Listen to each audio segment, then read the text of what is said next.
On the morning of October 17, 1864, a postal courier named Edmund Finch stood at the northern entrance to Harrow Lane in the industrial quarter of Manchester and found no one to receive the mail.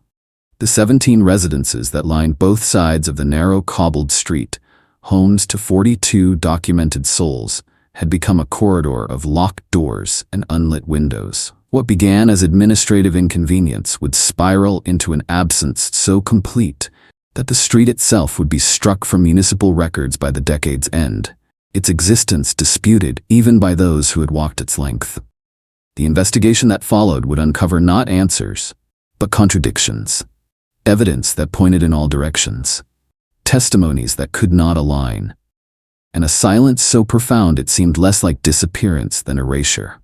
Deliberate, methodical, impossible to attribute to any single cause known to Victorian jurisprudence. This is not a story about what happened. It is a reconstruction of what was found when the searching began, and what was not. If you're watching this in the small hours when memory feels most unreliable, note the time. Midnight has a way of making archives feel less like history and more like testimony meant for you alone. The Courier's report, filed at 11:47 that morning with the Manchester Constabulary, contains a single notation in the margin, a question mark in faded graphite, added by an unknown hand. No accompanying text, just the mark itself, as if the reader had paused mid-sentence and found language inadequate to the task ahead. The street was not burning. There were no bodies. There was only absence where 42 lives had been. Within 3 hours of Finch's report, Inspector Cyrus Bellamy arrived with 2 constables and a locksmith. The first door they opened, number 4, residence of the Caldwell family, revealed a scene of such mundane ordinariness that it became the template for everything that followed. The hearth held ash still warm enough to mark paper held above it. A kettle sat on the hob, its interior filmed with mineral residue suggesting water boiled down to nothing. On the kitchen table, 4 bowls, 3 containing porridge gone cold and untouched, 1 scraped clean. In the parlor, a woman's shawl lay draped across the back of a chair. A tobacco pipe rested in an ashtray, its bowl half-smoked. A child's wooden horse sat in the center of the rug, 1 wheel removed, a screwdriver beside it. The removed wheel had rolled beneath a cabinet and remained there, undisturbed, when the house was photographed 6 days later by the constabulary's documentation officer. No signs of struggle, no overturned furniture, no blood, no torn fabric, no shattered glass. The Caldwell home looked exactly as a house should look when its occupants step out for a brief errand and intend to return within the hour. But the calendar on the wall showed a date 2 weeks prior, September 30th, with no subsequent pages turned. And in the bedroom, all 4 beds had been slept in but not made. The sheets bore the imprints of bodies, visible in the slant of afternoon light through unwashed windows. Bellamy's preliminary notes described the house as interrupted. Not abandoned, not fled. Interrupted, as if life had been paused mid-gesture and never resumed. The locksmith would open 16 more doors that day. Every threshold revealed the same unsettling ordinariness, the same inexplicable interruption. By nightfall, a registry had been compiled from rent books, parish records, and employer statements. 42 residents, 11 families, 3 widows living alone, 1 elderly bachelor, the youngest, Margaret Hayes, 9 months old. The oldest, Thomas Penhall, 71, a retired dock worker whose landlord confirmed he had not left the street in 3 years due to failing legs. Their professions formed a cross-section of industrial Manchester's working poor. 4 employed at the textile mill on Broughton Road, 2 laundresses, a coal porter, a bootmaker, a night watchman, a seamstress who took in piecework. Their collective wages would not have funded passage out of the city, let alone coordinated flight. No shared religion united them, no common debt linked them. Census data showed they had come from different parishes, different counties, arriving at Harrow Lane through the ordinary drift of poverty and proximity to available work. They were strangers bound only by geography and rent ledgers that showed regular if modest payments. And yet they had vanished together, or in sequence so rapid that no neighbor outside the street had witnessed a single departure. The constabulary's initial theory, mass migration, perhaps driven by undocumented labor disputes, collapsed within 48 hours. Factory foremen confirmed that mill workers from Harrow Lane had completed their shifts on October 16th and clocked out at the expected hour. The laundresses had delivered finished linens that same afternoon. The coal porter's wagon stood in the mews behind number 11, its load half distributed, payment receipts dated October 16 still tucked beneath the driver's bench. Whatever had emptied the street had done so after the day's labor ended, but before the following dawn. Bellamy wrote in his case journal, "They returned home, and then they did not exist." Harrow Lane measured 143 yards from its northern entrance on Chorley Street to its southern terminus at a brick wall that marked the boundary of a shuttered brewery.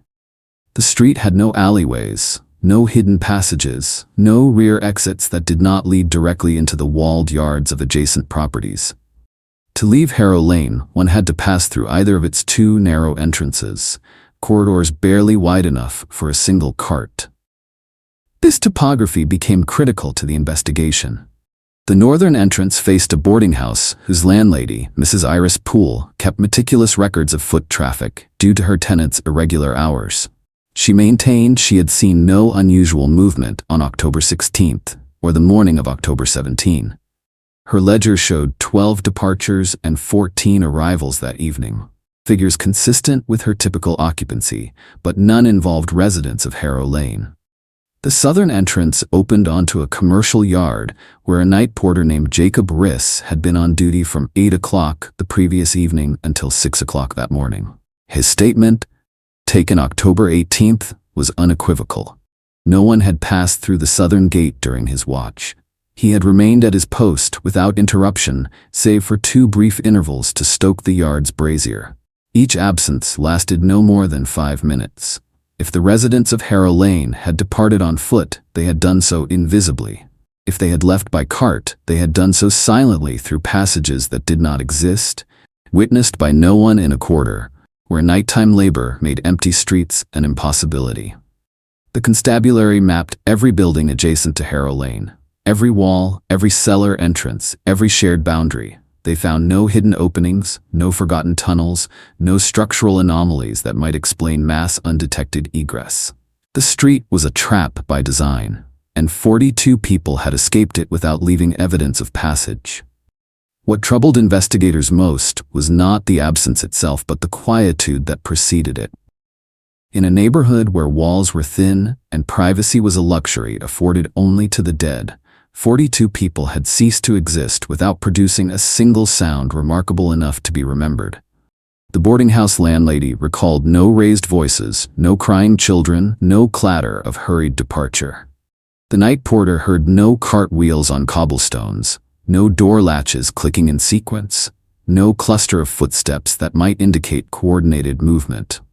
Residents of the adjacent streets, questioned individually to prevent collaborative memory, reported nothing unusual about the evening of October 16. One woman remembered a dog barking around 10 o'clock. A man recalled hearing the distant whistle of a late train. These were the ordinary textures of night in industrial Manchester, unremarkable and therefore unremembered with any precision. But there were negative findings that proved more unsettling than positive evidence. No one reported the absence of sound either. No sudden cessation of the ambient noise that marked Harrow Lane as occupied. No abrupt silence that might suggest something catastrophic and immediate. The street had not fallen quiet all at once. It had simply stopped producing the sounds of habitation sometime between the evening of October 16th and the morning of October 17th, and no one in the surrounding quarter had noticed the transition. Inspector Bellamy commissioned a sound engineer from the Mechanics' Institute to conduct an experiment. On the night of October 23rd, a group of constables moved through Harrow Lane's empty houses, opening and closing doors, walking across floorboards, moving furniture. Every action was audible from the boarding house windows. Every footstep registered in the night porter's yard. The engineer's conclusion: 42 people could not have left the street undetected unless they left without opening doors, without walking on floorboards, without making any of the mechanical sounds that human departure necessitates. Bellamy underlined a single sentence in the engineer's report, Silence of this nature requires either mass coordination beyond the capacity of the residents involved, or circumstances we have not yet imagined. The constabulary photographer, a man named Albert Goss, spent 4 days documenting the interiors of Harrow Lane. His glass plate negatives, now held in the Greater Manchester Archives, some damaged by moisture, others remarkably clear, provide a visual record of interruption frozen in silver nitrate. Number 7. A needle threaded with black cotton, embedded in cloth mid-stitch. The seamstress had been repairing a gentleman's waistcoat, the work half complete. Her thimble sat on the table. Her scissors lay closed. The lamp beside her workstation had burned down to a stub, its wick drowned in a pool of solidified tallow that suggested it had been lit and left unattended for hours. Number 9. 3 pairs of children's shoes arranged by size near the door, as if placed there by a parent enforcing order before bed. But the beds upstairs remained unmade, and a chamber pot in the smallest bedroom had not been emptied. The logical sequence, shoes removed, chamber pot used, bed slept in, was contradicted by the physical evidence. Number 14. A man's pocket watch, stopped at 11:17. The watch was found on the kitchen table, not on a person, its chain coiled beside it. The mainspring showed no damage. It had not been broken. It had wound down naturally, which meant it had been removed from its owner's pocket and left behind at least 8 hours before the mail courier's arrival. In multiple residences, clocks had stopped at different times: 11:17, 1:43, 3:29. The variant suggested no single catastrophic moment, but rather a gradual cessation of maintenance, as if the residents had lost interest in marking time. Food remained in cupboards, coins sat in dishes. A Bible lay open in number 12 to Psalm 23, a passage about walking through valleys and fearing no evil.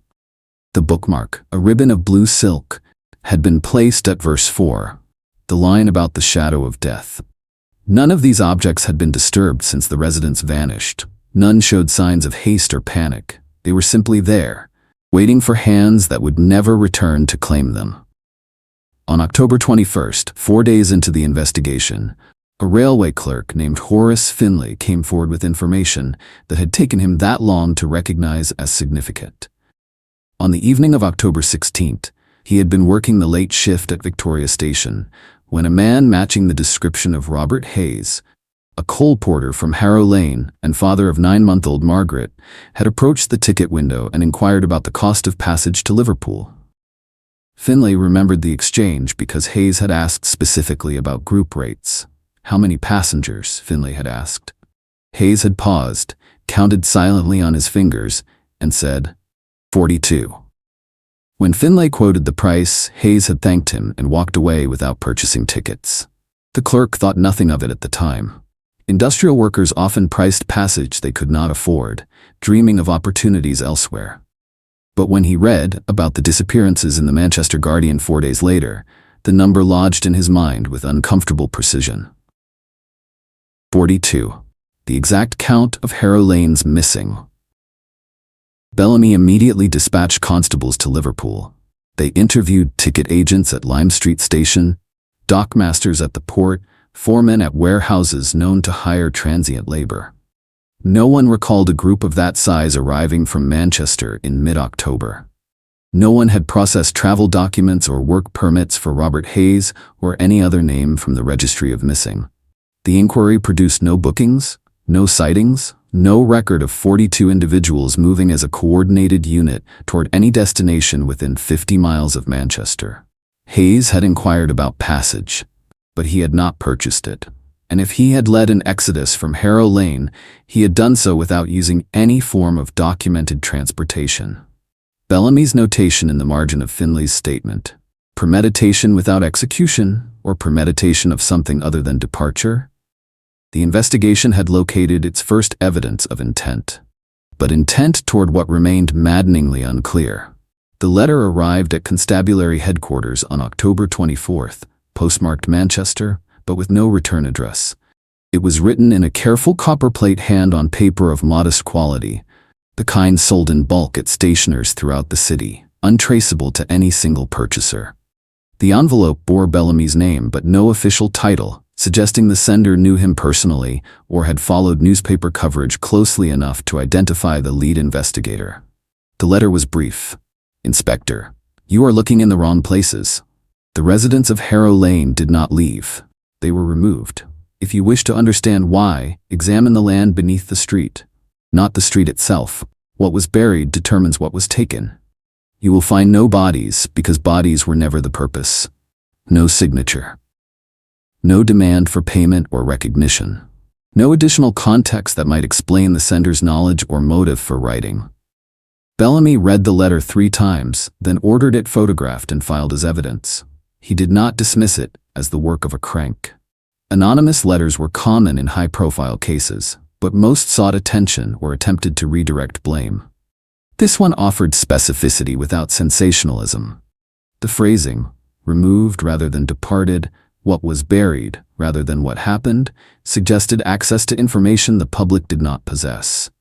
Within hours, Bellamy had secured authorization from the city surveyor to examine municipal records related to Harrow Lane's construction.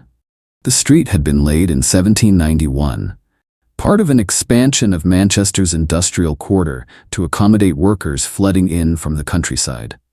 The original survey maps showed Harrow Lane built over what had been farmland, previously owned by a textile merchant named Cornelius Ashford.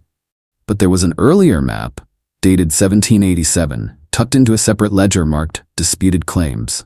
This map showed the same parcel of land designated as Consecrated Ground, St. Dunstan's Parish, defunct. A church, or more precisely where a church had been. Bellamy cross-referenced the notation with parish records at Manchester's Central Library. St. Dunstan's had been a small chapel established in 1654 and abandoned after a fire in 1782.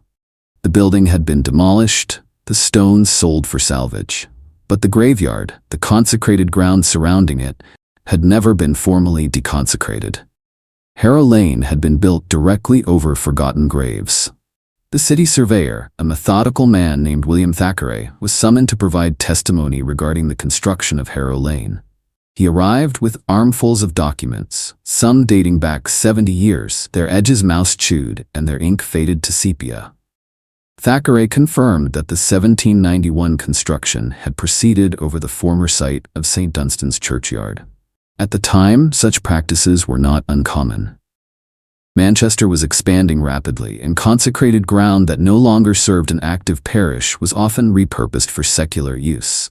The Church of England, he explained, had formal procedures for deconsecration, but these procedures were frequently bypassed when churches fell into disuse through attrition rather than official closure. St. Dunstan's had burned in 1782. By 1791, no congregation remained to object when developers purchased the land from Cornelius Ashford, who had acquired it through bankruptcy proceedings after the textile trade collapsed. The chapel's foundation stones were excavated and sold. The graves, however, were not exhumed. Thackeray produced a contractor's report from the original construction. The document, brittle and water-stained, described uneven subsidence due to existing subterranean structures.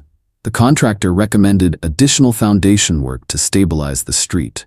Whether that work was completed, Thackeray could not confirm. No follow-up reports existed in the city's archives. Bellamy pressed, how many graves would have been underneath Harrow Lane? Thackeray consulted a burial registry he had retrieved from the Anglican diocesan office. St. Dunstan's had operated for 128 years. Based on typical mortality rates and the parish's estimated population, he calculated between 300 and 400 interments, 300 souls buried beneath cobblestones, 42 residents living above them. The arithmetic suggested no clear relationship, but the anonymous letter had insisted the land beneath the street mattered more than the street itself. Bellamy asked, were there any unusual circumstances surrounding the chapel fire of 1782? Thackeray hesitated, then retrieved a newspaper clipping he had found tucked into the diocesan records. The Manchester Mercury, dated October 19, 1782, described the fire as of uncertain origin, occurring in the night hours when the chapel was unoccupied. One sentence near the end of the article caught Bellamy's attention. Local residents report hearing no bell toll, despite the fire's visibility from adjacent parishes. A chapel burning without its bell ringing. A street emptying without its residents making sound. The pattern was too precise to ignore. On November 2, 1864, under overcast skies that threatened rain, a crew of 8 laborers began excavating a section of Harrow Lane near its midpoint. Bellamy had selected the location based on the surveyor's best estimate of where the chapel's nave would have stood. If graves existed below, they would be densest here. The crew worked with shovels and pickaxes, breaking through cobblestones that had not been disturbed since their laying 73 years prior. Beneath the stones, a layer of compacted earth and gravel. Beneath that, the first traces of something older. At a depth of 4 feet, the foreman's shovel struck wood. The crew slowed, switching to hand trowels and brushes. What emerged over the next hour was the lid of a coffin, its wood darkened by soil and moisture but still intact. The coffin's brass nameplate, tarnished nearly black, bore an inscription that was legible once cleaned. Eliza Cormack, 1761 to 1779, in Christ's mercy. The crew excavated further, revealing 2 more coffins adjacent to the first, both in similar states of preservation. One bore no nameplate. The other was marked for a child, Samuel Trent, 1768 to 1770. Bellamy ordered the excavation halted and summoned a medical examiner to assess whether the coffins should be opened.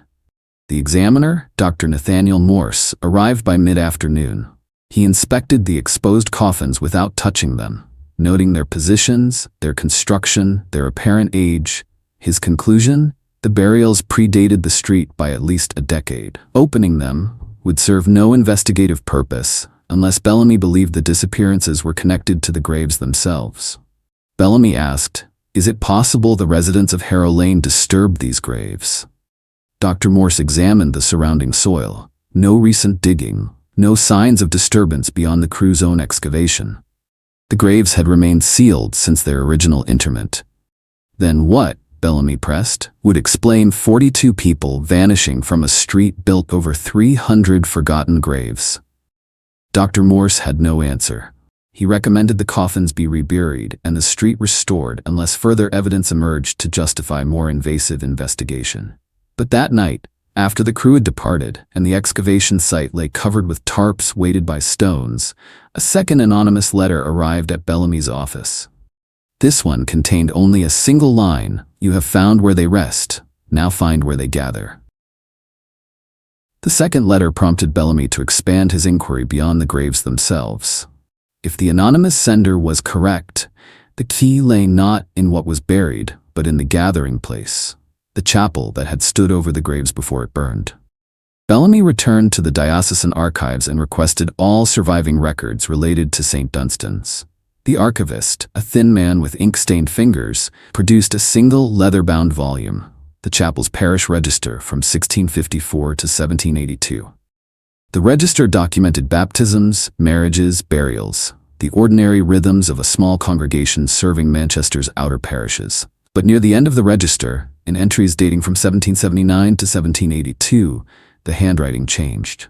The earlier entries were neat, methodical, the work of a practiced clerk.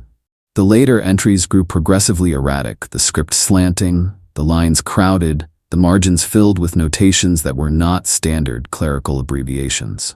One notation appeared repeatedly beside burial entries in 1781 and 1782. NVR, 3 letters, always capitalized, with no accompanying explanation. Bellamy counted 37 burials marked with NVR over an 18-month period, all occurring before the chapel fire. The frequency was unusual for a parish of St. Dunstan's size. Typical mortality rates would have produced perhaps 12 to 15 burials per year.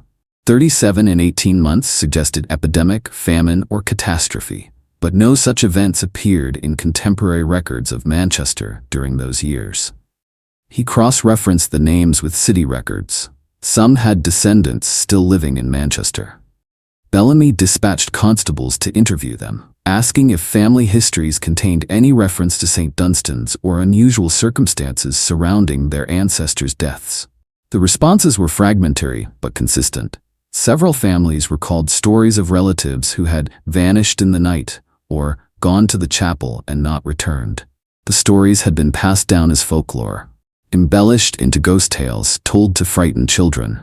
No one had taken them as literal history. Until now, when literal history began to suggest the folklore might have been memory disguised as myth. The breakthrough came not from official records, but from a retired clergyman named Reverend Aldous Price, who had served in Manchester parishes for 43 years before age and infirmity forced his retirement. Bellamy visited him at a residential home in Salford, carrying the parish register and hoping the old man's memory might supply context the documents lacked. Price examined the register through thick spectacles, his hands trembling as he turned pages. When he reached the entries marked NVR, he stopped, his finger hovering over the letters. Nomen voluntas recepta, he said quietly. Not a standard notation, not sanctioned by the church. Bellamy asked him to translate. The name received willingly, Price said, or more precisely, those who came of their own accord. It's an old phrase, pre-Reformation, sometimes used by priests who held to practices the church had forbidden. What practices? Price closed the register carefully. There were beliefs, Inspector, that certain sins required more than penance, that certain souls required guidance beyond what ordinary burial could provide. Some priests believed they could offer that guidance, rituals that would ensure the dead rested properly, even if they had not died properly. Bellamy pressed. What would constitute not dying properly? Price hesitated. Suicide. Sudden violence. Death in sin without confession. There were rituals, never official, always secret, meant to consecrate such deaths after the fact, to ensure the soul did not wander. The chapel had burned in October 1782. 37 burials marked NVR had occurred in the 18 months before the fire. And now, in October 1864, 82 years later, 42 people had vanished from the street built over those graves. Bellamy asked the question that had been forming since the excavation began. Could a ritual performed in 1781 affect events in 1864? Price met his eyes. I don't know, Inspector, but I know that belief can create its own architecture. If the priest at St. Dunstan's believed he was binding souls to that ground, and if those souls believed they were bound, then perhaps what matters is not whether the ritual worked, but whether the belief survived long enough to be inherited. Bellamy left the residential home with more questions than answers. But he now had a hypothesis, however implausible. The residents of Harrow Lane had not fled. They had been called by something that had been waiting beneath the street for 82 years. The Manchester Mercury's coverage of the St. Dunstan's fire in October 1782 was cursory, a single column on page 4, surrounded by shipping notices and advertisements for patent medicines. But Bellamy, working with a librarian at the reference collection, found additional mentions in personal diaries and letters archived in local collections. A merchant named Jonas Whitcomb had written to his brother in Leeds on October 21, 1782. The chapel fire continues to be the subject of much speculation. No body was found in the ruins, yet the priest, one Father Nathaniel Cray, has not been seen since the night of the blaze. Some say he perished in the flames and was consumed entirely. Others whispered darker theories.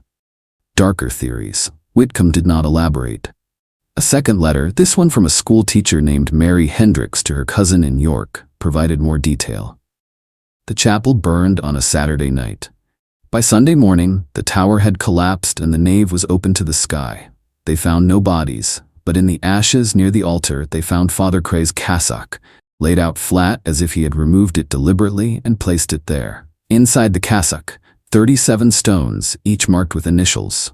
No one has explained their purpose. 37 stones, 37 burials marked NVR.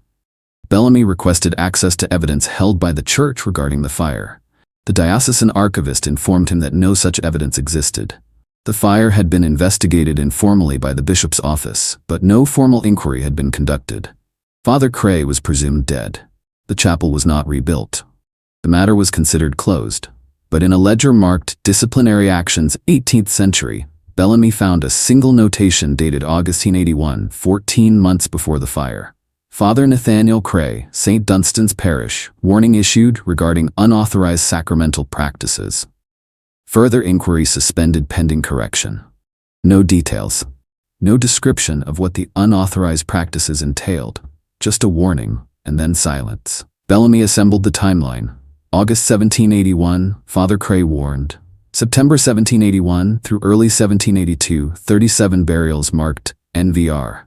October 1782, the chapel burns and Father Cray vanishes, leaving behind his cassock and 37 stones.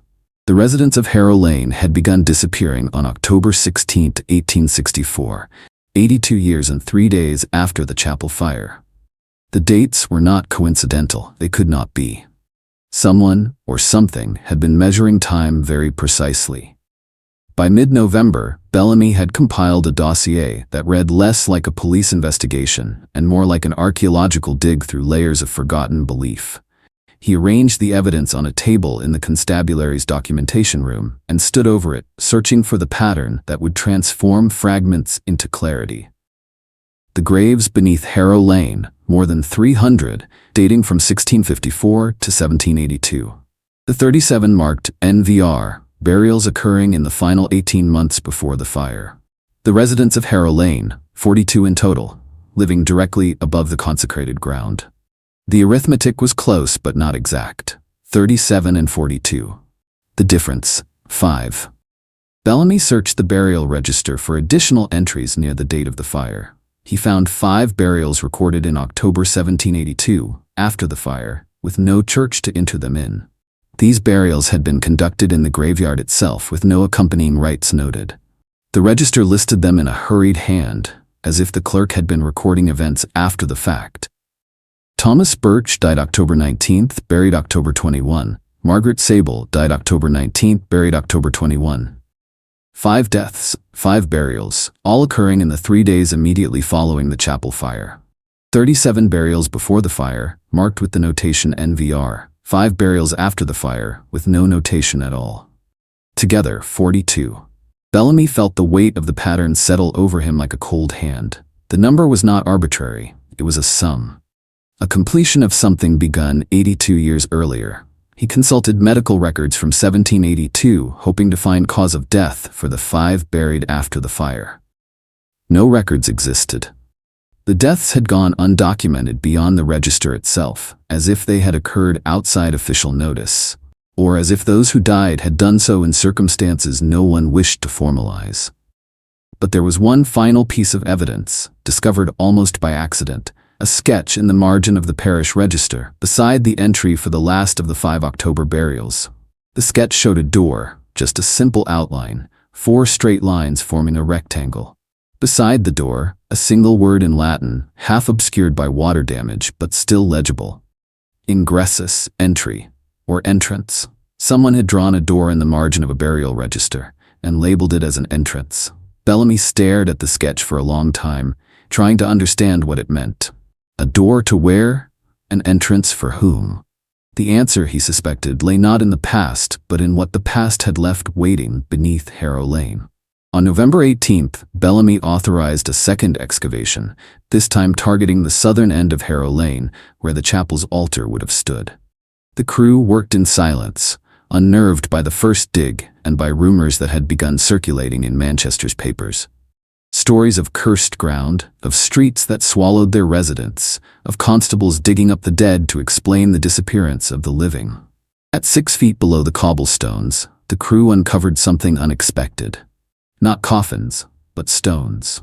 37 stones, each roughly the size of a man's fist, arranged in a circle with a gap at the cardinal north. The stones were limestone, smooth from handling, and each bore initials carved into its surface. The initials matched the names in the burial register. The 37 burials marked NVR. Dr. Morse called again to the site, examined the stones without touching them. "This is not a grave," he said. "This is a boundary." "A boundary marking what?" Morse shook his head. "I'm a physician, Inspector, not a theologian, but if I were forced to speculate, I would say this is meant to contain something, or to mark where something should remain."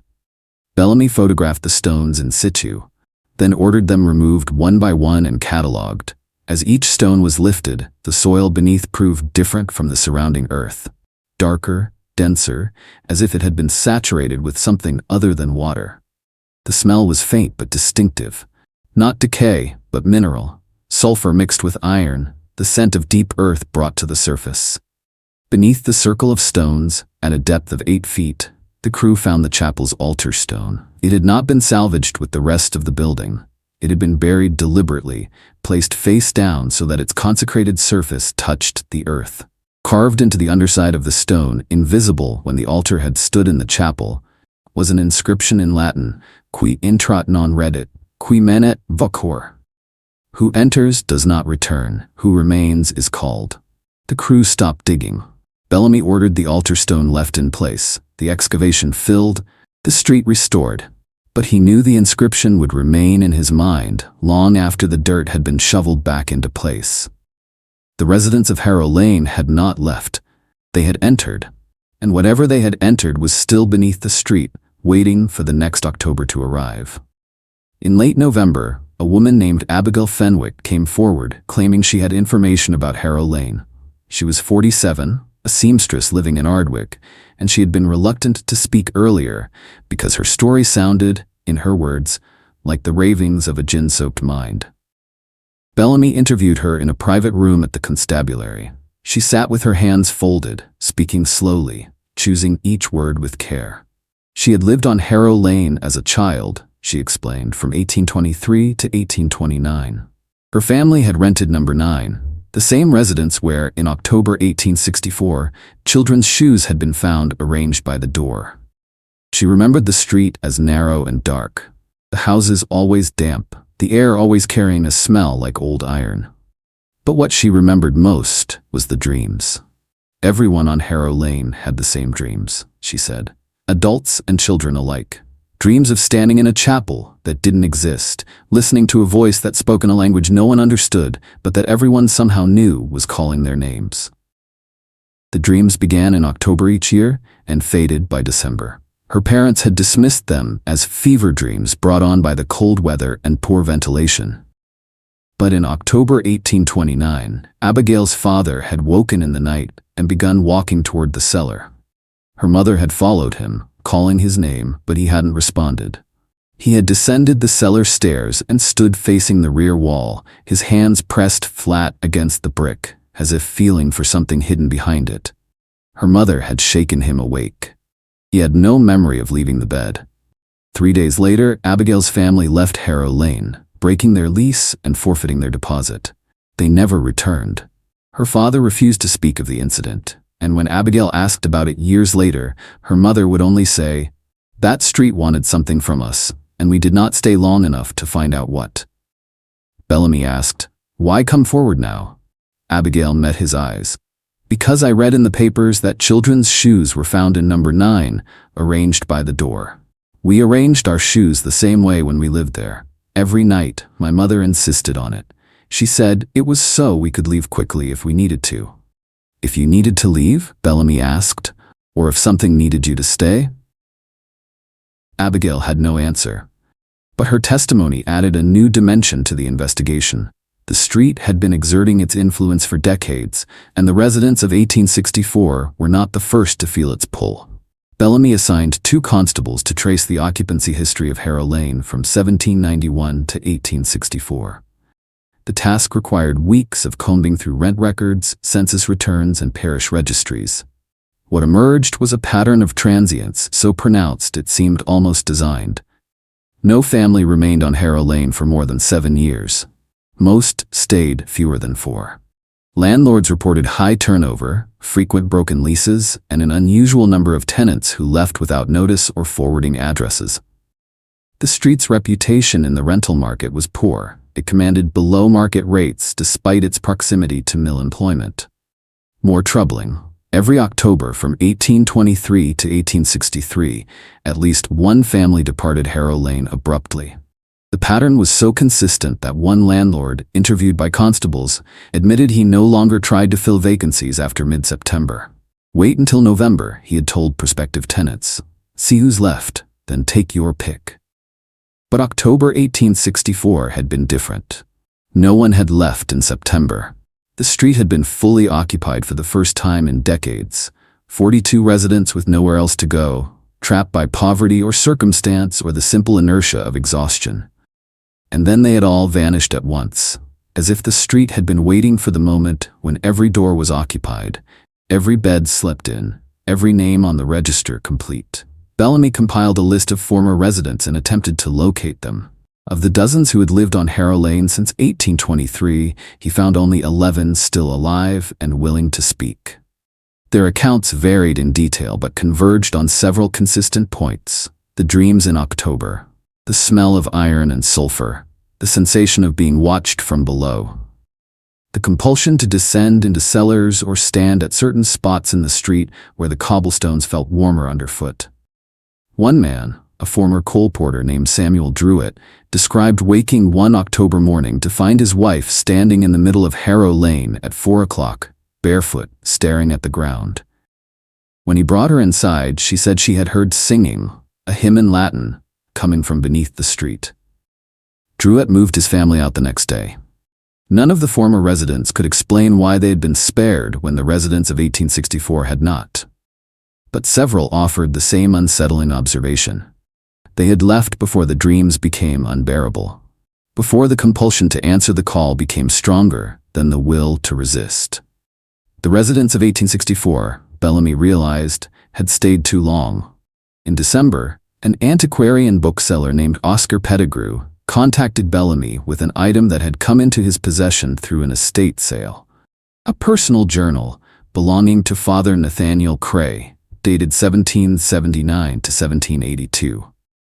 The journal had been stored in a trunk alongside religious texts and vestments, part of a collection donated to the bookseller by the family of a deceased priest who had served in Lancashire parishes in the early 19th century. Bellamy acquired the journal and spent 3 days reading it cover to cover. The entries began mundanely: records of parish business, reflections on scripture, notes about congregants' needs. But in August 1781, the tone shifted. August 14, 1781. The bishop has sent word regarding my methods. He calls them unauthorized. He does not understand that authorization comes not from institutions, but from necessity. The souls entrusted to me did not die in grace. They require intercession beyond what the sacraments allow. I have found texts, old texts predating the Reformation, that describe practices the Church abandoned not because they were ineffective, but because they were too effective. They open doors the Church prefers remain closed. September 3, 1781. I have marked the first stone with initials. The soul it represents was a man who took his own life after his crops failed. The Church would deny him burial in consecrated ground. I have given him more than burial. I have given him a place in the circle. 37 will complete the boundary. 37 souls willingly given, and the door will be sealed from this side. What lies beyond will be held at bay. October 2nd, 1781. 22 stones now. The circle grows. Each night I feel them gathering beneath the chapel floor, waiting. They do not rest. They will never rest. But they will be contained, and that is mercy enough. The entries grew more erratic through 1782. Father Cray described hearing voices during Mass, seeing figures in the graveyard at dusk, feeling the floor of the chapel grow warm beneath his feet. He wrote of performing rituals at midnight, of speaking in languages he had learned from forbidden manuscripts, of placing each stone with prayers that were not found in any sanctioned liturgy. The final entry was dated October 18, 1782. The night before the fire, October 18, 1782. The circle is complete. 37 souls bound to this ground and the door sealed. But I have made an error. The door does not seal from this side alone. It requires balance. 37 given willingly and 37 more to stand as watchers on the other side. I have sealed nothing. I have only created a threshold, and thresholds are meant to be crossed. God forgive me. I have opened what I cannot close. The journal ended there. No further entries. No explanation of what Father Cray had done in the hours before the chapel burned. But Bellamy understood now. The priest had believed he was protecting the living from the dead. Instead, he had created a doorway. And the residents of Harrow Lane had been standing on that doorway for 73 years, waiting for the moment when the threshold would open and swallow them whole. Bellamy contacted the city's senior architect, a man named Leonard Voss, and requested a structural assessment of Harrow Lane. Voss was initially reluctant, The street had been excavated twice already, and further destabilization risked undermining the foundations of adjacent buildings. But Bellamy insisted, and by mid-December, Voss had assembled a team to conduct ground-penetrating surveys. The results were delivered to Bellamy in a sealed envelope marked Confidential Structural Anomalies. Beneath Harrow Lane, at depths ranging from 8 to 12 feet, the surveys had detected a series of voids, spaces where solid earth should have been but was not. The voids formed a rough semicircle beneath the street's midpoint, centered on the location where the chapel's altar had been buried. The largest void measured approximately 12 feet in diameter. Voss's covering letter included a handwritten note. "Inspector, I cannot explain these voids through natural subsidence or human excavation. The soil around them shows no signs of collapse or removal. It is as if the earth simply ceased to exist in these locations, leaving hollow space behind. I recommend the street be condemned and the residents of adjacent buildings relocated until the structural integrity can be guaranteed." Bellamy did not follow that recommendation. The residents of Harrow Lane were already gone. Condemning an empty street served no purpose except to confirm what the investigation had already concluded. Something beneath the cobblestones had created spaces that defied architectural logic, spaces large enough to hold 42 people. He returned to Father Cray's journal and reread the final entry. A threshold. And thresholds are meant to be crossed. The voids beneath Harrow Lane were not natural. They were intentional. They were the other side of the door Father Cray had opened, and the residents of October 1864 had crossed that threshold, descending into spaces that should not exist, called by voices that had been waiting 82 years to be heard. Bellamy wrote in his case journal, "They did not leave. They went down, and they are still there." On January 8, 1865, Bellamy presented his findings to the chief constable, a pragmatic Scotsman named Duncan MacLeod, who had little patience for theories that veered into the supernatural. Bellamy summarized the evidence methodically. The buried chapel, the marked stones, Father Cray's journal, the structural voids, the pattern of October disappearances stretching back decades. MacLeod listened in silence, then asked a single question. "Do you believe 42 people walked into the ground?" Bellamy hesitated. "I believe they went somewhere we cannot follow." MacLeod leaned back in his chair.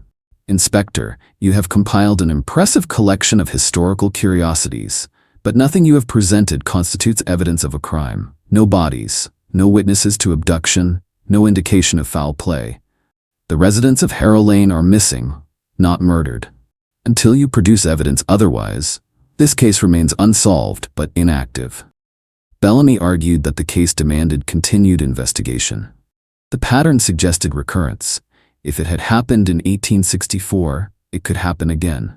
MacLeod disagreed. "The pattern you described suggests people leave Harrow Lane every October. They left this October as well, just more dramatically. My recommendation is that the street be permanently closed, the houses condemned, and the land sold to a buyer who will not build residential structures on it. That solves the practical problem. Your theories about doors and thresholds are beyond the scope of constabulary authority." The case was closed officially on January 15, 1865. The file was marked Missing Persons, Insufficient Evidence for Further Action. Bellamy was reassigned to other duties. Harrow Lane was condemned, the houses boarded up, and within 2 years, the entire street was demolished. But Bellamy did not abandon his investigation. He simply conducted it privately, in the hours after his official shifts ended, driven by the certainty that something beneath Manchester's streets had consumed 42 lives and would consume more if given the opportunity. He was correct. But proving it would require waiting for the next October. And by then, Bellamy would no longer be alive to witness it. Before the demolition began in 1866, Bellamy commissioned a final survey of Harrow Lane. He paid for it from his own salary, hiring a cartographer named Miles Ashton to create detailed elevation maps showing every contour of the street, every building, every basement, every cellar staircase.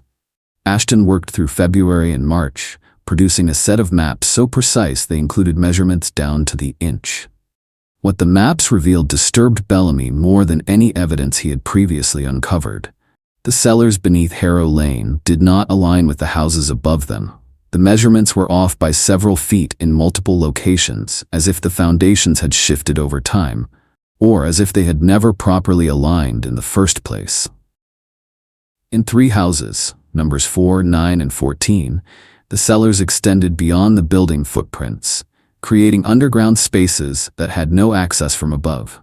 These spaces were sealed off, inaccessible, except by breaking through basement walls. Ashton noted them as legacy vaults, likely predating street construction. Bellamy requested excavation access to one of these vaults. The demolition crew broke through the rear wall of number 9 cellar and exposed a chamber approximately 8 feet square. The chamber was empty, except for a single object, a wooden lectern, its surface carved with Latin inscriptions that matched phrases in Father Cray's journal. The lectern had not been placed there after the street was built.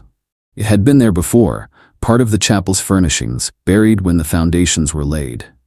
The builders of Harrow Lane had either not known it existed or had chosen to leave it sealed below. Bellamy photographed the lectern but did not remove it. Something about the chamber felt wrong, not dangerous but expectant, as if it were waiting for someone to stand at the lectern and read from a text that no longer existed. He ordered the walls sealed and the demolition to continue. The chamber was filled with rubble when the houses were torn down. The lectern remains buried there still, beneath what is now a textile warehouse built in 1879. But Bellamy could not shake the feeling that sealing the chamber had been insufficient. The door Father Cray had opened did not exist in physical space. It existed in time, in recurrence, in the calendar's return to October. And no amount of demolition could close a door that was not made of wood and stone. In March 1865, a scholar of ecclesiastical history named Dr. Edmund Carver published an article in the Journal of Anglican Studies titled Irregular Sacramental Practices in Lancashire Parishes, 1650 to 1800. The article mentioned St. Dunstan's Chapel only briefly, but the passage was significant enough that a colleague brought it to Bellamy's attention. Carver wrote, St. Dunstan's Parish, Manchester, was noted in 18th-century diocesan correspondence as a site of questionable adherence to sanctioned rites. The presiding priest, from 1775 to 1782, one Father Nathaniel Cray, was reported to have conducted a variant of the commendatio animae, the commendation of the soul, typically reserved for the dying. However, records suggest Father Cray performed this rite post-mortem, and in some cases weeks or months after burial. The purpose of such practices remains obscure, but contemporary observers speculated that Father Cray believed he could retroactively intercede for souls who had died unconfessed or unshriven. The theological implications were troubling enough that the Bishop of Manchester issued a private censure in 1781. The matter was not pursued further after the chapel's destruction by fire the following year. Bellamy traveled to Oxford, where Dr. Carver held a fellowship and interviewed him at length. Carver confirmed that the commendatio animae was a legitimate Catholic rite that had been retained in modified form by some Anglican priests. Its purpose was to commend a dying soul into God's hands, asking for mercy and safe passage beyond earthly suffering. But Carver had never encountered evidence of the rite being performed after death, let alone after burial. It suggests, he said carefully, that Father Cray believed the souls in his care had not yet departed, that they remained in some liminal state, bound to the earth, requiring continued intercession. Bellamy asked, what would happen if the intercession stopped? Carver removed his spectacles and polished them slowly. Theologically, Inspector, nothing. The soul's destination is determined at death, not by posthumous ritual. But if Father Cray believed otherwise, if he believed he was maintaining a boundary through continuous intercession, then the cessation of that intercession might have consequences. Father Cray had died in the fire of October 1782. The intercession had stopped, and 82 years later the boundary had failed, and the souls he had been holding at bay had finally been released, not to heaven, not to hell, but into a threshold space between, where the living could be called and the dead could gather, and the distinction between the two ceased to matter. Among the documents Bellamy had collected but not fully examined was the fire marshal's report from October 1782, filed after the destruction of St. Dunstan's Chapel. The report was brief, written in the perfunctory style of routine bureaucratic documentation, but one paragraph stood out when Bellamy reread it in light of Carver's insights. Examination of the site reveals no evidence of accelerants or external ignition sources. The fire appears to have originated in the chapel's nave, directly above the vault. Witness accounts describe flames of unusual coloration, blue and white, rather than the expected yellow-orange. The intensity of the blaze suggests combustion at temperatures beyond what wooden structure should sustain. Of particular note, the altar stone, though surrounded by extreme heat, shows no signs of scorching. It remains intact in the rubble, cool to the touch, as if the fire deliberately avoided it. Bellamy underlined two phrases, flames of unusual coloration, and as if the fire deliberately avoided it. Fire did not possess deliberation. Fire did not choose what to burn and what to preserve, unless the fire itself had not been accidental. He consulted chemical treatises on combustion and showed them to Dr. Morse, who had training in forensic analysis. Morse read the fire marshal's description and confirmed that blue-white flames typically indicated high heat and complete combustion, temperatures achievable with certain chemical accelerants, but unlikely in a simple chapel fire. What could produce such heat? Bellamy asked. Morse thought carefully. Phosphorus. Certain metal oxides, or, he paused, or nothing material at all, if the heat originated from a source not subject to conventional chemistry. Bellamy pressed. You're suggesting the fire was not natural? I'm suggesting, Morse said, that the fire marshal's description matches no accidental fire I have encountered in 20 years of examining burn sites. Either someone used an accelerant so thoroughly consumed by the flames that no trace remained, or the fire was initiated by a mechanism we do not understand. Father Cray had written in his journal that he had opened what he could not close. The fire had occurred the night after that entry. And the fire had been selective, consuming the chapel, consuming Father Cray's body so completely no remains were found, but leaving the altar stone untouched. Bellamy wrote in his notes, "The fire was not punishment, it was sealing. And what was sealed was not the door, but the one who opened it." Through January and February 1865, Bellamy continued interviewing former residents of Harrow Lane. Among them was a woman named Catherine Pell, who had lived at number 6 from 1842 to 1846 with her husband and 2 children. She was 61 years old when Bellamy found her living in Stockport, her husband long dead, her children grown and moved away. She invited Bellamy into her small parlor and served him tea with hands that trembled from age or memory or both. She did not ask why he had come. She said simply, "You're here about the street." Bellamy confirmed this and asked what she remembered. "October of 1845, she said. My daughter, she was 9 then, began sleepwalking. She'd come downstairs in the middle of the night and stand in the kitchen staring at the floor. My husband would carry her back to bed. It happened 3 nights in a row. The 4th night, I followed her. She went down to the cellar. She stood at the bottom of the steps and said, 'They're calling my name.' I asked who. She said, 'The ones who are waiting.'" Catherine took a long breath. "We left the next morning. We didn't pack properly, we just left. My husband said it was fever dreams, but I knew better. I'd had the same dreams, the voices calling from beneath the floor, the sense that something down there knew our names and was counting the days until we'd answer." Bellamy asked, "Did your daughter remember any of this?" Catherine shook her head. "She has no memory of Harrow Lane at all. Neither does her brother. Only my husband and I remembered, and he refused to speak of it until the day he died. On his deathbed he told me we should never have built houses on that ground. Some soil is not meant to bear the weight of the living." She looked at Bellamy with eyes that held both fear and relief. "The people who vanished last October, they waited too long. They stayed past the point where staying was a choice.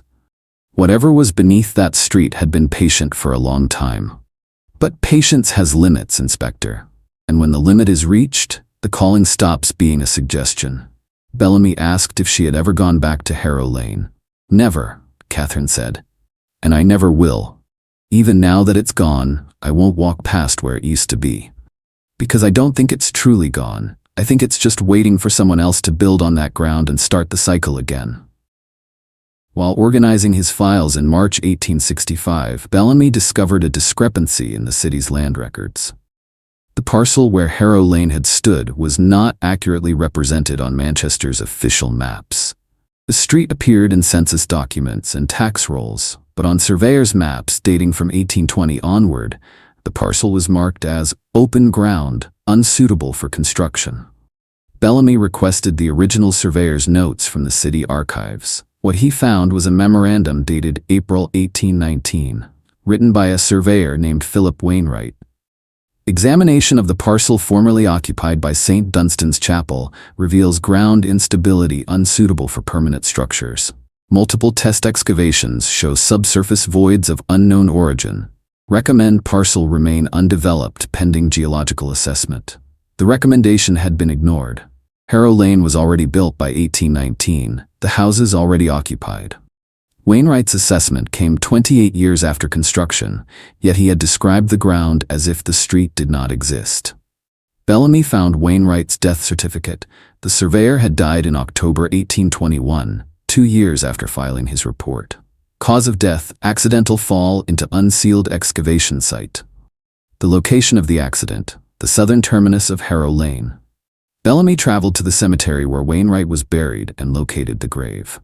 The headstone was simple, bearing only name and dates, but beside Wainwright's grave was another, smaller marker. Emily Wainwright, 1850-1819, beloved daughter, 4 years old. Died in October 1819, 5 months after her father's report on Harrow Lane's instability. Bellamy requested the parish death record. Cause of death, fever of unknown origin. The attending physician's note, child reported hearing voices in final days. Delirium prevented coherent testimony. Philip Wainwright had lost his daughter in October 1819. He had filed his report about Harrow Lane in April 1819, 6 months before her death. Had he discovered something during his surveys that prompted the report? Had the discovery come too late to save his daughter? Bellamy could not prove causation. But the pattern persisted. Those who came too close to Harrow Lane, who investigated too thoroughly, who descended into the spaces beneath the street, tended to suffer consequences that manifested in October. He thought of his own investigation, now stretching into its 6th month, and he thought of the calendar's slow march toward October 1865. In April 1865, Bellamy contacted the Bishop of Manchester and requested permission to perform a formal deconsecration of the land where Harrow Lane had stood. The bishop, a cautious man named Reverend Thomas Whitmore, was skeptical. The ground was deconsecrated in 1791, Whitmore said. Or it should have been, when the chapel was demolished. If the rites were not performed properly, then I see no reason to believe performing them now would achieve a different result. Bellamy explained his findings. The graves beneath the street, Father Cray's irregular practices, the structural voids, the pattern of October disappearances. Whitmore listened with growing discomfort, then asked to see Father Cray's journal. Bellamy provided it. Whitmore read the final entries in silence, his face growing pale. "This is not theology," Whitmore said finally. "This is something else." Father Cray was practicing rituals that have no place in Anglican doctrine. If he truly believed he was binding souls to physical ground, he was operating under assumptions the Church does not recognize. "Then help me undo what he did," Bellamy said. Whitmore shook his head. "Inspector, I cannot deconsecrate ground that was never properly consecrated in the first place. St. Dunstan's was a legitimate parish church, but if Father Cray performed unauthorized rites within it, he may have invalidated its consecration. What you're describing is not sacred ground, it's contested ground, and contested ground must be left to settle on its own." Bellamy pressed. "What does that mean?" "It means," Whitmore said, "that the boundary between the living and the dead is not always clear, and when it is deliberately blurred by human action, the Church has no rituals adequate to restore it. We can pray for the souls involved, we can condemn the practices that created the situation, but we cannot reach into liminal spaces and pull souls back across thresholds they have already crossed." Bellamy left the bishop's office without the permission he sought. But he understood now that the church, for all its claims of authority over life and death, had no tools to address what had occurred beneath Harrow Lane. The door Father Cray had opened remained open, and it would remain so until time itself forgot that it had ever been closed. In May 1865, Leonard Voss, the architect who had conducted the structural surveys, requested a private meeting with Bellamy. They met in a pub near the constabulary, far from official ears. Voss was drunk when Bellamy arrived, nursing a whiskey and staring at the table. He did not look up when Bellamy sat down.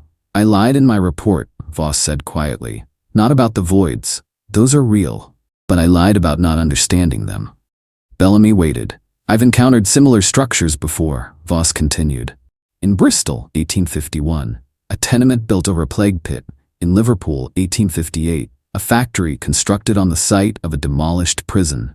In both cases, the ground-penetrating surveys showed voids beneath the structures, spaces that should not exist but do." "What did you conclude?" Bellamy asked. Voss finally met his eyes.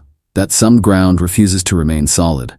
That earth which has absorbed too much death develops gaps, spaces where gravity does not function properly, where matter becomes less dense as if the weight of what was buried has created pockets of absence. And the structures built on such ground eventually fail," Voss said. "The buildings sink, foundations crack, and people begin disappearing. Not all at once, like Harrow Lane, but gradually, one every few years. Always in October, always without explanation. I've documented 7 cases across England in the past 15 years. Bellamy leaned forward. "Why did you not include this in your report?" "Because no one would believe me," Voss said. "And because I'm not certain I believe it myself. But I keep records, Inspector. I have files on every site I've surveyed that shows these voids. And every site has the same history. Built over old graves, forgotten burial grounds, plague pits, and every site eventually empties." Bellamy asked if any of these sites had been successfully remediated. "One," Voss said. "In Bristol. The building was demolished, the ground excavated to a depth of 20 feet, and the entire parcel filled with concrete. The voids disappeared. But 3 years later, the concrete began cracking from below, and the voids reformed. Whatever creates these spaces is not deterred by human engineering." Voss finished his whiskey. "Harrow Lane is gone, Inspector. The houses are demolished, but the ground remains. And if someone builds there again, the pattern will resume. The voids will reappear, and in October, someone else will vanish into them." Bellamy asked, "How long until someone builds there again?" Voss laughed bitterly. "Already happening. A textile firm bought the parcel in March. They're planning a warehouse. Construction begins in June." Bellamy felt the weight of inevitability settle over him. He could not stop the construction. He could not convince anyone in authority that the land was dangerous. He could only wait for October 1865 and hope that a warehouse unoccupied at night would provide no victims for whatever waited beneath the ground. But hope, he was learning, was a poor defense against mechanisms that operated beyond human understanding. By June 1865, Bellamy had compiled a master timeline documenting every disappearance connected to sites built over burial grounds. The timeline stretched from 1803 to 1864 and encompassed 11 locations across England. Each site showed the same pattern: construction over forgotten graves, initial reports of dreams and strange sounds, gradual escalation of disturbances, and then in October of years that followed an unpredictable but inevitable cycle, residents vanished. The cycle length varied. Some sites experienced disappearances every October. Others showed gaps of 5, 10, or 20 years between events. Bellamy searched for a unifying principle and found it in Father Cray's journal. 37 souls willingly given, and the door will be sealed from this side. 37. The number appeared repeatedly in Bellamy's data. Sites where 37 or more individuals had been buried in unconsecrated circumstances, suicides, plague victims, executed criminals, showed the most frequent and severe disturbances. Harrow Lane had been built over a graveyard containing more than 300 burials, including 37 marked by Father Cray as requiring special intercession. The number had acted as a threshold, a critical mass that, once reached, created conditions for the door to open. Other sites in Bellamy's timeline showed similar numbers. The Bristol tenement, built over a plague pit containing 41 bodies. The Liverpool factory, constructed on the site of a prison where 39 men had been hanged. The pattern held across all 11 locations. Somewhere between 30 and 40 souls, improperly buried or improperly mourned, created a gravitational pull strong enough to draw the living into spaces where the boundary between death and life ceased to function. Bellamy wrote in his journal, "The dead do not seek revenge, they seek company. And when enough of them gather in one place, with no intercession to prevent it, they begin calling to the living, not out of malice, out of loneliness." The realization was more disturbing than any supernatural explanation. The mechanism was not evil, it was need. The need of the forgotten dead to be remembered, witnessed, acknowledged. And when acknowledgement came too late or not at all, the dead took matters into their own hands. They called, and the living answered. And the boundary dissolved. On July 12, 1865, Bellamy submitted a formal request to the City Council asking that construction on the former Harrow Lane site be halted pending further investigation.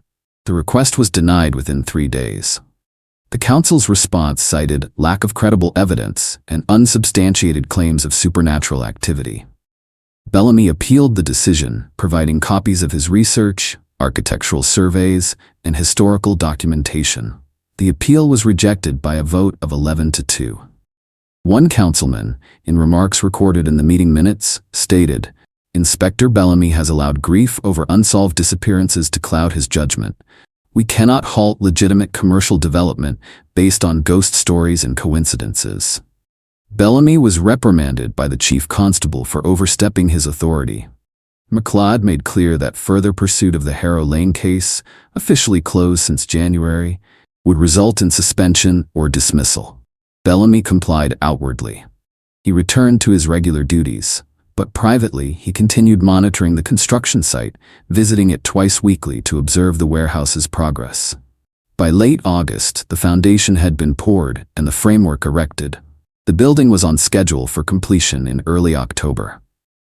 Bellamy noted in his journal, "I have done all I can within the bounds of my position. I have documented the pattern, I have warned those in authority. I have traced the history back to its origin. But I cannot prevent what is coming. All I can do is witness it, and hope that witnessing serves some purpose beyond my own peace of mind." On September 15th, he visited the construction site and spoke to the foreman, a pragmatic man named Arthur Keller. Bellamy asked if the workers had experienced anything unusual. Keller laughed. "Like what, Inspector? Ghosts? Like sounds beneath the floor?" Bellamy said, "Or dreams about being called." Keller's smile faded. "We had one incident last week. A mason was working in the cellar, preparing the foundation for the loading dock. He said he heard singing. We thought he was joking, but he refused to go back down there. We had to reassign him to exterior work." Bellamy asked, "What did the singing sound like?" "Latin," he said, "like a church hymn. But he's not Catholic, so he didn't know what the words meant." Bellamy thanked Keller and left the site. He knew what the hymn was. He had read its lyrics in Father Cray's journal. De profundis. Out of the depths, a psalm sung for the dead. The door was opening, and October was 3 weeks away. On October 3, 1865, the warehouse on the former site of Harrow Lane was declared complete. A small ceremony marked the opening, attended by city officials and representatives of the textile firm that owned the building.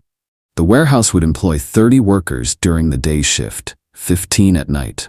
Bellamy attended the ceremony uninvited, standing at the edge of the crowd, watching the ribbon cutting with a sense of dread he could not articulate to anyone who would understand. The first night shift began on October 5th. 15 workers entered the warehouse at 6 in the evening to begin sorting and storing textile shipments. At 6 the following morning, when the day shift arrived, the building was empty. 15 workers vanished. The warehouse doors locked from the inside. No signs of struggle, no signs of departure.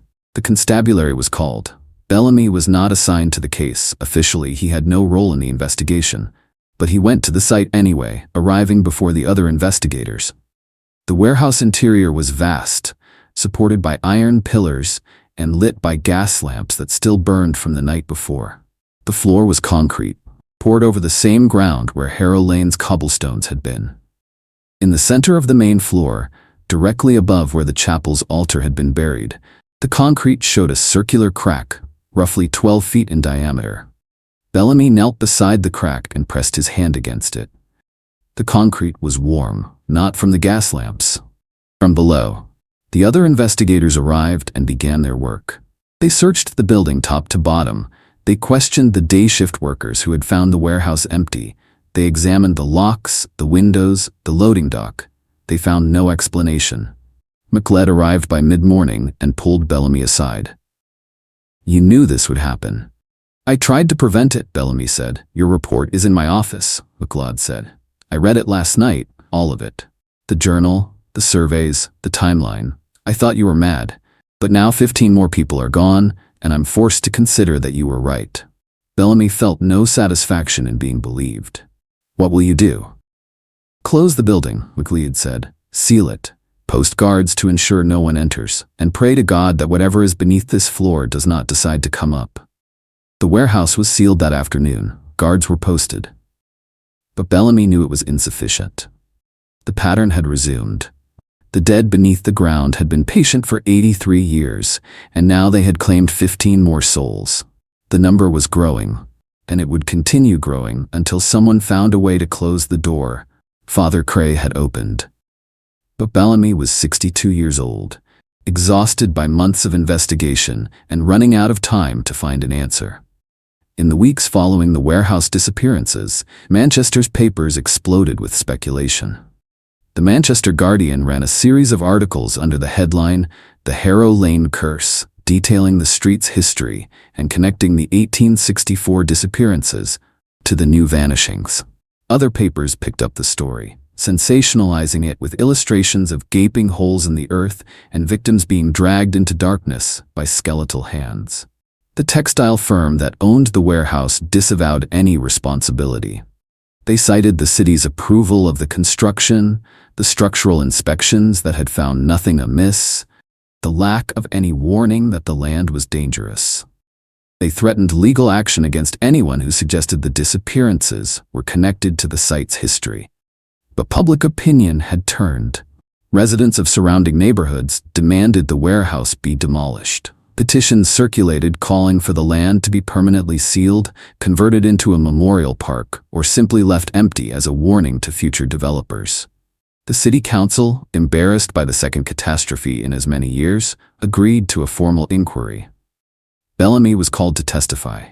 He presented his research methodically, without embellishment, allowing the evidence to speak for itself. The inquiry concluded that while certain patterns of coincidence cannot be dismissed, there existed no scientific proof of supernatural causation. The official recommendation was that the warehouse remain sealed and the land be purchased by the city for use as public storage, a space unoccupied by workers, visited only during daylight hours. Bellamy knew this was insufficient, but he also knew it was the best he would achieve through official channels. He retired from the constabulary in December 1865, citing health concerns. In truth, he was simply too tired to continue fighting institutions that refused to acknowledge what their own records confirmed. He spent his remaining years compiling a comprehensive archive of his investigation. Maps, photographs, interviews, architectural surveys, timelines, every piece of evidence he had gathered. He stored the archive in a sealed trunk with instructions that it be donated to the Manchester Central Library upon his death. Bellamy died in his sleep on October 17, 1872, exactly 8 years to the day after the residents of Harrow Lane had vanished. His obituary in The Guardian described him as a dedicated public servant whose final years were marked by an unfortunate obsession with unsolved cases. The trunk containing his archive remained unopened in the library's storage until 1923, when a researcher cataloging historical documents discovered it and brought its contents to light. By then, the warehouse built on Harrow Lane's site had been abandoned for 30 years, its doors rusted shut, its windows boarded up. And every October, without fail, people reported hearing sounds from inside. Singing in Latin, footsteps on empty floors, voices calling names of people who had not lived in Manchester for generations. In the decades following Bellamy's death, the story of Harrow Lane transformed from historical event into urban legend. Children in Manchester grew up hearing tales of the street that swallowed its residents, the warehouse where workers vanished into thin air, the cursed ground where the dead refused to rest. Most dismissed the stories as folklore, embellished with each retelling until any factual basis dissolved into myth. But some, historians, archivists, those who worked with old records, knew the stories were rooted in documented events. They had seen Bellamy's archive. They had read the constabulary reports, the witness statements, the surveyor's maps.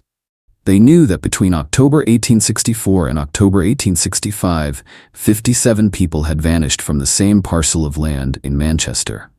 And they knew that no bodies had ever been recovered, no explanation ever confirmed, no closure ever achieved.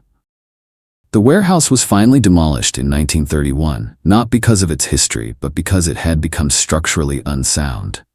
The demolition crew reported strange findings. The concrete floor, poured in 1865, showed cracks that extended downward far deeper than concrete should reach. In some places, the cracks opened into voids that the crew's equipment could not measure. The foreman recommended the entire site be filled with rubble and sealed with additional concrete. The recommendation was followed. 6,000 tons of stone and cement were poured into the ground where Harrow Lane had stood, creating a solid mass 20 feet deep. The site remained empty for decades afterward, used as a public parking area, then as a bus depot. No permanent structures were built on it. No one wanted to risk another disappearance. But every October, without exception, the sound of singing could be heard by those who stood on that ground after dark. Not loudly, not clearly. Just a murmur of Latin hymns rising from beneath the pavement, carried on air that smelled faintly of sulfur and old iron. Those who heard it rarely spoke of it, and those who spoke of it were rarely believed. The myth survived because the mechanism survived. And the mechanism survived because no one had found a way to close the door. Father Cray had opened 150 years before. In 1954, a historian named Margaret Henshaw published a monograph titled Forgotten Graves: The Social Cost of Industrial Expansion in Victorian Manchester. The monograph included a chapter on Harrow Lane, drawing heavily from Bellamy's archive. Henshaw's research added new dimensions to the story. She traced the lives of the 42 residents who had vanished in 1864, reconstructing their biographies from census records, employment ledgers, and parish registers. She gave them names, ages, occupations, families. She made them real again, pulling them out of statistical anonymity and restoring their individual humanity. Among her findings, 3 of the 42 residents had been born in October. 7 had lost children in October of previous years. 11 had moved to Harrow Lane in October. The date was not incidental to their lives. It was woven through their histories like a thread connecting them to the ground beneath their feet. Henshaw concluded, the residents of Harrow Lane were not randomly selected victims. They were individuals whose personal chronologies had already aligned them with the site's temporal pattern. They were, in a sense, called before they ever arrived. And their disappearance was not an event, but a culmination, the final step in a process that had been unfolding across their entire lives. The monograph was praised for its research, but criticized for its conclusion, which some reviewers found unnecessarily mystical. Henshaw did not publish further work on the topic. When interviewed years later, she said only, "I spent 3 years researching those 42 people. And by the end, I felt they were researching me. I had to stop before I became part of the pattern myself."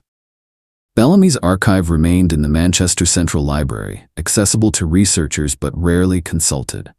Most who requested it were graduate students working on theses about Victorian social history or urban development. Few stayed with the material long enough to read it completely. Those who did often left disturbed, unsettled by the weight of evidence that pointed toward conclusions their training taught them to dismiss. The archive contained one document Bellamy had written in the final year of his life, dated October 17, 1871, the 7th anniversary of the original disappearances. It was a single page, handwritten, titled, "A Note to Those Who Come After." The note read, I have documented what I could. I have preserved what I found. But I have not solved this. I do not believe it can be solved, because it is not a puzzle. It is a wound. And wounds do not heal simply because we understand how they were inflicted. Whoever reads this in the future, do not attempt to close what Father Cray opened. Do not build on that ground. Do not dig into it. Leave it alone. Let the dead keep what they have taken. It is the only mercy we can offer them now. In October 1982, exactly 200 years after the chapel fire, a construction firm proposed building a mixed-use development on the site where Harrow Lane had stood. The proposal included residential units, retail space, and underground parking. The City Council reviewed the proposal and, mindful of the site's history, commissioned an independent geological survey. The survey confirmed what Voss had found in 1865. Subsurface voids of unexplained origin, structural instability, and ground conditions unsuitable for habitation. The proposal was rejected.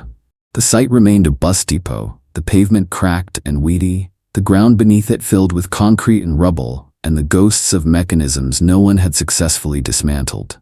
No further disappearances were recorded. But absence of event is not the same as resolution. The site did not claim victims because it was not given the opportunity. The warehouse had been demolished. The ground had been sealed. No one lived there, worked there, or spent enough time there for the calling to take effect. The pattern had not ended. It had simply been interrupted by pragmatic decisions made by people who did not believe in the pattern but feared the consequences of ignoring it. Bellamy would have recognized this as a half measure. Protection through avoidance, rather than resolution through understanding.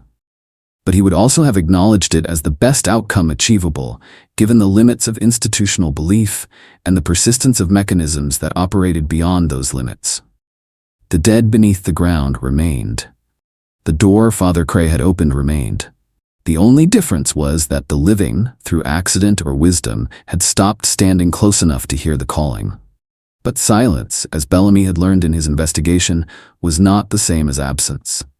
It was simply the period of waiting between one event and the next, and waiting for forces that measured time in centuries rather than years was not a burden. It was a natural state. The dead could wait. They had nowhere else to be.